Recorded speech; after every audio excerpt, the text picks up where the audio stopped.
Camas family is mourning the loss of 15-year-old Grayson Kennedy. This after a morning commute to school turned deadly. On Tuesday morning, Grayson, his older brother, and another student were driving to school when slick road conditions caused the SUV to crash through a fence and into a house on Southeast North Road and 280th Court. Tonight, for the first time, Fox 12's Spencer Thomas spoke with members of the family. She joins us live in Camas. Spencer. Yeah, that's right, Pete. We're standing here actually in front of Camas High School, a place where Grayson Kennedy, 15 years old, spent a lot of time with teachers and teammates.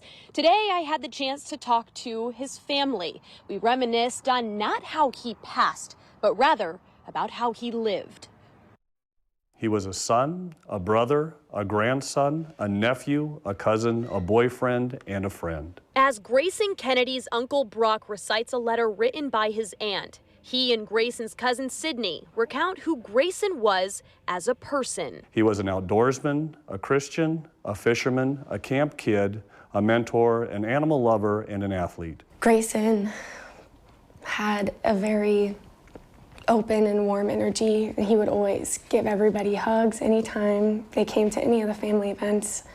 And being his older cousin, it was really fun watching him go from this really beautiful baby into a sweet little boy, and then after middle school, he was like over 6 feet tall. A baseball-playing football lineman and sophomore at Camas High School that you couldn't miss. You couldn't help but smile when he was around. All of a sudden, this little kid that you knew was 6'3" and very easy to spot coming down the hall. Bronk, a social studies teacher at Camas High School, had the pleasure of spending time with Grayson, his nephew, and his student. Every day was a hi, Uncle Bronk, and a big smile or a high five or something like that. So he was one of those wonderful kids where, you know, he might not have had a clue what the answer was, but he was still going to guess, still going to try, still raise his hand and say something. And even days after losing him, his family can't help but to continue remembering the good he always gave. It's a silly picture, but it kind of shows that he was just such a goofball, and he loved making people smile and feel good. And to carry on Grayson's memory, we would like to start a Grayson Kennedy Foundation to make it a long-lasting legacy that we can celebrate with him.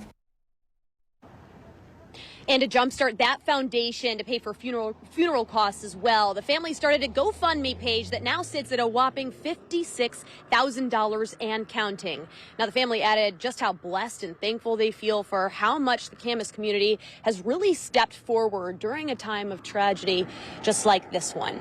If you'd like to donate or maybe reminisce, send a memory to the family about Grayson that you have of your own, you can go to our website. That's KPTV.com. We'll have it all listed out there. For now, live here in Camas, Spencer Thomas, Fox 12 Oregon.